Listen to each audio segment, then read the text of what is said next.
it's another beautiful day in the Lehigh Valley. It's hot and humid, just like where I'm from back home. Well, welcome to the Murtaza Show. Today we have Tony Iannelli here, CEO of the Lehigh Valley Chamber of Commerce, in his beautiful backyard here to talk about, anything, community, family. As you know, Tony Iannelli, everybody loves Tony Iannelli, so welcome to the show. Wow, he's good. So there you go. We called it backyard business, but you kicked us off perfectly. And it's, even the birds chimed in a little bit. I heard a couple birds in the background. So it is, thankfully. Hey, actually, when you think of it, I think of your life, we're all very blessed. And you're a perfect example of it. We are, absolutely. And Tony, there's a message from my family to you today. My 10-year-old, whenever she watches Business Matters, and she watches you, and she's like, "There is Uncle Tony!" So I told her that I'm actually coming to see you today. She says, "Please say hello to Uncle Tony." And we also have something for Wendy. She had wanted this. Oh my gosh, she'll love that. She said whenever she goes grocery shopping, Wegmans or Walmart, wherever it is, now they've stopped the plastic bags. So this is for her. Oh my God, she'll love that. And this will be around for 100 years. I would probably lose it in a week. Not that I don't appreciate it, but I lose everything. But she cherishes everything and will love every minute of it. And by the way, I'm a swag and a merch kind of guy. So that's what you do, right? I don't know if you've seen this mug before. Yeah, I have seen. That's our newest. That's a beautiful mug. It's all the producers over the years, the 20 years of Business Matters. Yeah. One of the things that I love about the Chamber, besides yourself, are these people. I really care about these people right here. They do incredible work. So I'm glad their photo is on this mug. And thank you for letting us produce this mug. So, for people that don't know you, that's a very good point. And that's one thing I really admire about you. You grew up in Tanzania, correct? Yes, correct. You come here, there's something about, I don't know if it's confidence, or does that ever waver, but you connect with people. You're not afraid to say hello. You're not afraid to go into different environments. You're doing two things. Always what I love about you is you're building business, and I think that's great. I think, we're a business organization, but you're a little deeper than that. You're building friendships. Well, a lot has to do with mentors. There's many mentors that you can surround yourself with. I remember, Tony, you telling me why you do what you do one time, and you said that, hey, I just get up and I just want to do good. I want to be a good resource for the people. I love people, and I want to be a great resource for the community. And I remembered that, and I think even though we are a small business at EBC Printing and Signs, we have a part to play. And like you mentioned, I came here as an immigrant from Tanzania, East Africa, long ways from here. Well, I'm sorry, when you came here, did you come as an entire family, or did your dad first come in? How'd that happen? My parents had the dream of us moving here for the betterment of life, education. I'm sorry, how old were you when you got here? I came here when I was 16. Oh, wow. So did you have a visual of what America, in other words, they wanted to come here. That must be astounding to have a vision of a country you want to be in, and did it live up to that vision, I guess? Right. It was actually a very exciting moment for me personally, because I was bragging to my friends, I'm going to America, I'm going to America, And I think a lot of, immigrants, when they come here, they might have a culture shock. But I really took it as a positive opportunity that, hey, I'm getting a chance to go to the best country in the world and to get a great education. I was excited. So I actually took advantage of when I got here. I did the rest of my 2 years of high school at Whitehall High School. Funny thing, Phil Armstrong was my high school teacher. Wow, yeah. And he taught me social studies. And I also played tennis at Whitehall. Oh, wow. And we didn't have a coach, so guess who our coach was? Phil Armstrong. Phil Armstrong. Yeah, and he was great. He's just as energetic as he is today. So, when I mentioned mentors like yourself, Phil Armstrong is another one. We just talked to AJ Suera from here before, another great individual in the community, supporting the Hispanic community. That's what it's all about. Did you feel real acceptance, or did you feel you had to earn it? Or how was your English when you got here? Pretty good, or? My English was good because in Tanzania, I went to an international school. Oh, okay. So it was an English-speaking school, and we also knew our mother tongue, which is Swahili. Gotcha. So if you want to learn Swahili, no problem. Can you say hello to everybody and habari gani? Oh, Yeah, habari means hello. I got you. You know, karibu Tanzania, welcome to Tanzania. And I mean that, welcome to Tanzania anytime. You know who went to Tanzania from our board of governors is Buddy Lesavoy. Oh, that's right. I remember that. I remember. He took his whole family for Yeah. a safari, Yeah. and it was nice that he got that experience. But maybe I can tell you a little bit about Tanzania. You know, it's East African country. There's an island called Zanzibar. That's kind of our Caribbean. Sure.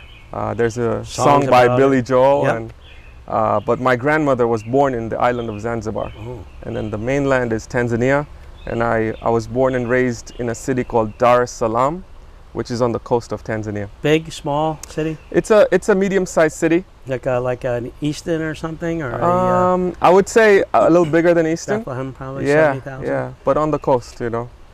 So, but now I'm here. This is home. So, you have a business, EBC Printing, and you work very hard at it. You love what you do.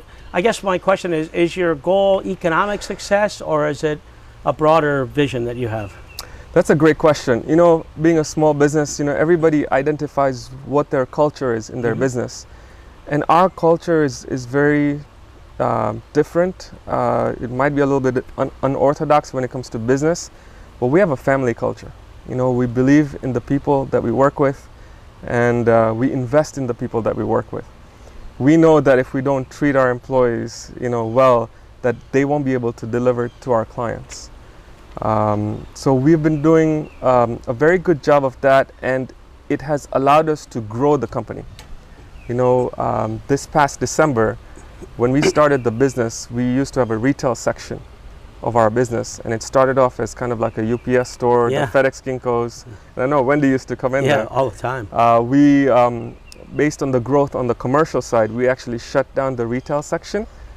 We enjoyed while it was there, but we've seen so much growth in the printing, signs, promotional products, apparel side of the business that we're so thankful. Yeah, and you got to make shifts. You got to be, especially in the 21st century, you definitely have to be agile. You really do.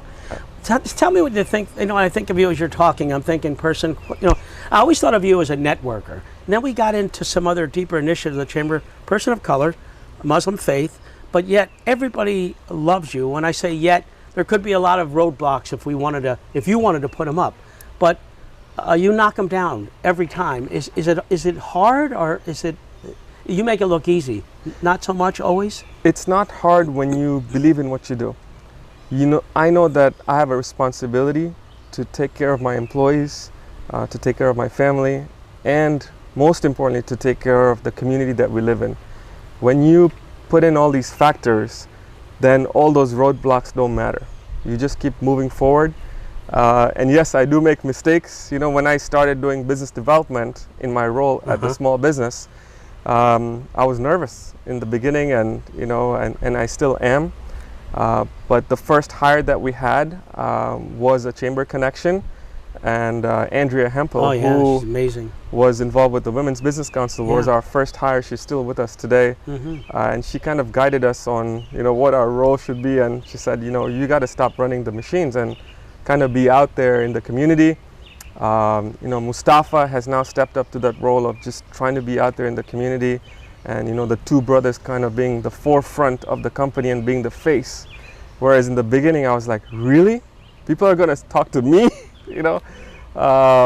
But that's what the culture is all about. We believe in each other. We forgive our mistakes, we learn from it, and we move on. I know you lost your dad not too long ago. But before that, was he proud of what you accomplished, you and your brother, and where you were? Absolutely. Everything we do today, you know, we've learned from my dad. He really believed in the community. He spent his entire career, you know, teaching us that serving the community is what it's all about. We are in this world for just a short period of time. You can work all you want, you know, accumulate wealth, but if you're not doing something good that's meaningful for the good of the community, then it's not worth it, you know. For what, you know? So till today, we are instilling those teachings from my dad within the culture of EBC. And my proudest moment of being a proud American now is the fact that, you know, I could help my father, bring him here from Tanzania, bring him to the Lehigh Valley because he was sick back home. So when he came to the Lehigh Valley, he was diagnosed with bladder cancer. Eventually the cancer spread into his kidneys failed. I ended up giving him my kidney. So we had a kidney transplant surgery here at Lehigh Valley Health Network. St. Luke's Health Network diagnosed his bladder cancer. So just a great example of how both the hospital networks were just so helpful to him and to my family. I couldn't have done this back home, Tony. No. So I feel that, I believe that, you know, this community helped save my dad's life. Do you ever see, and then I'm running out of time with you, but I want to ask you this. Do you ever see, you have such an appreciation, as do so many people that have come here. Do you ever feel that some people don't realize how good how good this country, look, well, we have issues. I don't want to be, you know, Pollyannic, but do you ever feel that there might be more appreciation if you've just come here for the first time? Absolutely. I know in my heart that I am now an ambassador and a representative of this community. And you know, there's good and bad apples everywhere. Everybody says, you know, good things about a community, bad things about a community. But whenever somebody says anything about the Lehigh Valley that's negative to me, oh boy, I always like, you don't know how good we have it here. You know, this is a great place to raise a family. We have great medical care here. And yes, we have a lot of issues that need to be solved, but which community doesn't, you know? Yeah. So this is the best place in the world, hands down. You know, you're a great asset to the community. You're a really great guy. I think one of the biggest compliments is that you were asked, hey, would you be interested in becoming the chair of the chamber? And that was, you know, was something that I would say a person of color from Tanzania, really, that door wasn't open 30 years ago. Right. And in a lot of areas it wasn't. But in your case, it was wide open. You know, it's not often that I don't talk about you, Tony. Just yesterday I was talking to somebody about you and appreciating you, what you've done and created opportunities for small businesses like myself, a minority-owned business, you know, who has now a chance to do business, to do good work. And, you know, that means a lot, Tony, you know, that you've created a space for everybody. And we were just talking, I was just talking to somebody, I forget who. I said, what's going to happen when Tony's gone? You know, I'm going to be so sad when Tony's gone, because nobody does it like you. The way you care about this community, nobody does it. So, well, thank you, Murtaza, and thanks for being with us. Thanks for all you're doing, and you'll be here forever, thank God. So you're good. Thank you for watching the Murtaza and Tony Iannelli show. Have a great day, Lehigh Valley. Good job.